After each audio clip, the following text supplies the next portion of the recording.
Alright, looks like I'm here to piss some people off again. I'm not even trying to do it, but it seems to be helping my channel, so fuck it. Before we start, check out the latest episode of the podcast where me and my co-host Mojo talked about Kenny Atkinson being fired, the MVP debate, if that even matters anymore, and we did a spotlight on a few players, one of them being Brandon Knight. Seriously, look at that guy's stats since being traded back to the Pistons. And then 2, if you enjoy this video, there are many more like it on the channel with many more to come in the future, so subscribe and also drop a like because that really helps out the channel. It is much appreciated. Today I wanted to talk about an idea I've been thinking about for a long time, which is, did Shaquille O'Neal have a disappointing career? Now, I already know that there's going to be a very visceral reaction just from the title alone, but hear me out. Once again, I am being attacked for presenting new ideas. Shaquille O'Neal is considered by most to be a top 10 player in NBA history. He had a long career with many successes, including winning 4 championships, an MVP, and 3 finals MVPs. He sits at number 8 on the all-time scoring list, number 15th all-time in rebounds, and 8th all-time in blocks. And even with all of that, I personally feel that Shaq's career was a bit of a disappointment. And by the way, this really is not an insult to Shaq, because the fact that this guy can have accomplished all of that and still be viewed as an underachiever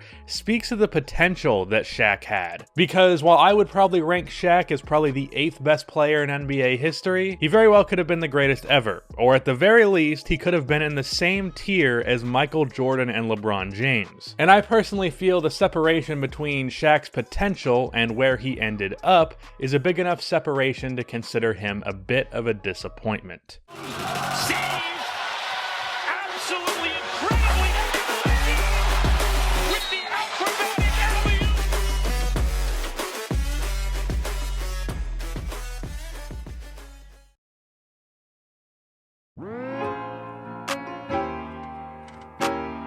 Now, I realize this is going to piss off a lot of people, but I want to reiterate that, well, it's not that deep. I'm not mad at Shaq. I'm certainly not a Shaq hater. How the fuck could you ever hate this man?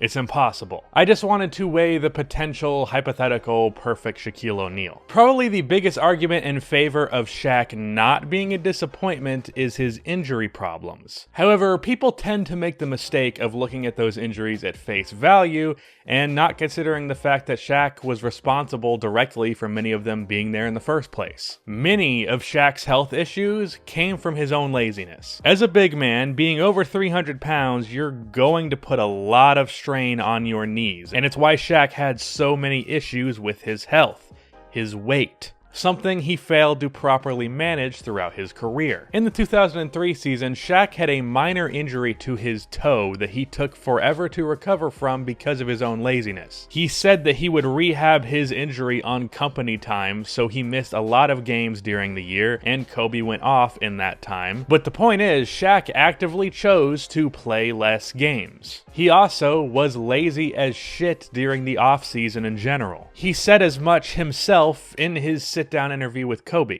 One thing I know I got a guy that's going to be ready. Mm-hmm. So I admit a lot of times I didn't come into camp ready because that's just how I got down. Because my thing is, I don't need to get ready for dunking. Right. I don't need to get ready.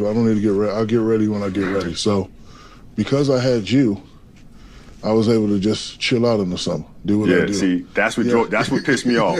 This laziness also led to him never improving his free throw shooting. Now, just to be clear, again, Shaq was stupidly fucking good. It was quite ridiculous how good prime Shaq was, but he could have been even better if he just hit his damn free throws. The issue was Shaq had very little interest in putting in the work that was required for him to be a decent free throw shooter. If Shaq had the kind of work ethic and drive to shoot just 70% at the line, which is not asking a whole lot, it would have made a world of difference. If Shaq shot 70% at the line rather than his career 53% free throw percentage, he would have scored nearly 2,000 more points, which would have put him in the 30,000 point club. Now let's say Shaq is 30% more healthy with him taking his body more seriously and taking care of it throughout his career. If he did that, subtracting his last 2 seasons because that kind of feels like bullying, Shaq missed 245 145 games in his career. If he played 30% of those games, which is 74 games, and scored his career averages minus those last 2 years, which is 25 and 11, he would have scored 1,850 more points and grabbed 814 more rebounds. And he would have scored an extra 3,791 points and grabbed 814 more rebounds, which would give him a total of 32,387 career points and 13,913 rebounds, moving him to 5th all-time on the scoring list. But while these hypothetical numbers are interesting and certainly fun to hypothesize about, what's most important is obviously what Shaq was actually doing when he was on the court. What's probably the most disappointing aspect of Shaq's career as a whole that's little talked about was his defense. Because Shaq, after his early days in Orlando, was just a slightly above average defensive player, when he very well could have been one of the best defensive players in NBA history. Shaq in Orlando was a force defensively. A lot of that because his athleticism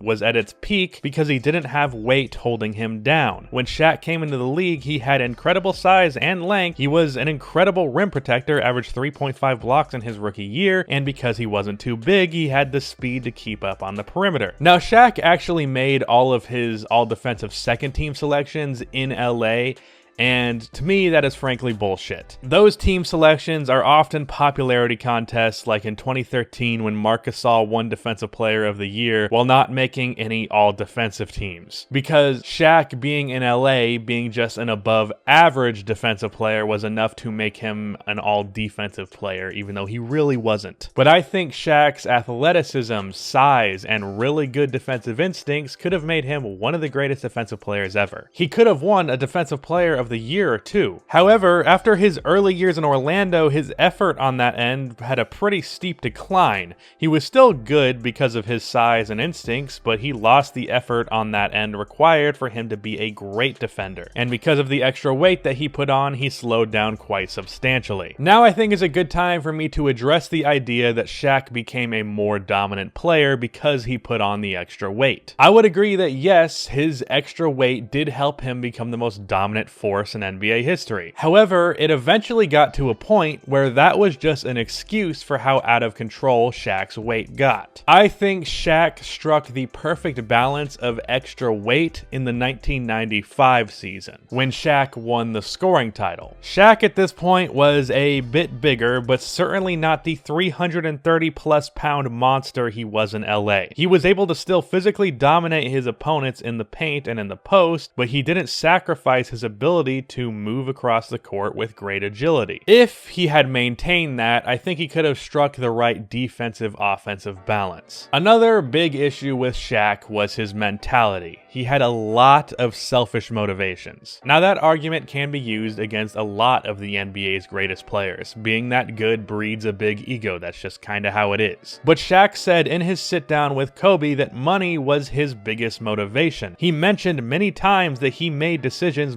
purely for money. In his interview with Hot Ones, he said that one of his biggest regrets is how he lost out on a lot of money by not signing the Backstreet Boys. Now, I am very much on the secure the bag side of things. I'm all about people getting paid what they're worth. However, this does speak to where Shaq's priorities were. The main reason Shaq was traded from LA was not because of his beef with Kobe, it was because 31-year-old, injury-prone, lazy, overweight, and coming off of the worst season of his career Shaq was demanding a maximum extension. So laziness and unwilling to improve on the weaknesses in his game led to Shaq leaving nearly 4,000 points on the table, keeping him out of games that he did not need to miss, and keeping him from improving his abysmal free throw shooting ability. And his lack of effort in general led to him being a massive disappointment on the defensive end, really not living up to his potential on that end of the court. His selfish motivations led to him leaving LA.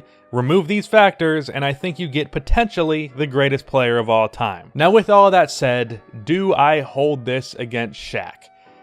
Well, not really, because this is a lot of nitpicking. It is taking all of Shaq's imperfections and harping on them like he wasn't one of the greatest talents to ever play the game. However, I do feel that the missed potential of Shaq is worth talking about. Either way, I fucking love Shaq. He was the most dominant player in NBA history at his peak, and he's an amazing personality both when he was a player and now as a host of Inside the NBA. Really, all of this is calling out Shaq for not being on the same level of perfection as LeBron James and Michael Jordan. Regardless of what his potential was, that's a big ask. But I think it's fun to imagine a world where Shaquille O'Neal had the work ethic of Kobe Bryant. Unfortunately, he did not, so he is not a top 3 player of all time, but you can't really fault the guy for being a top 10 player of all time. But yeah, that's why Shaq's career was a disappointment, but also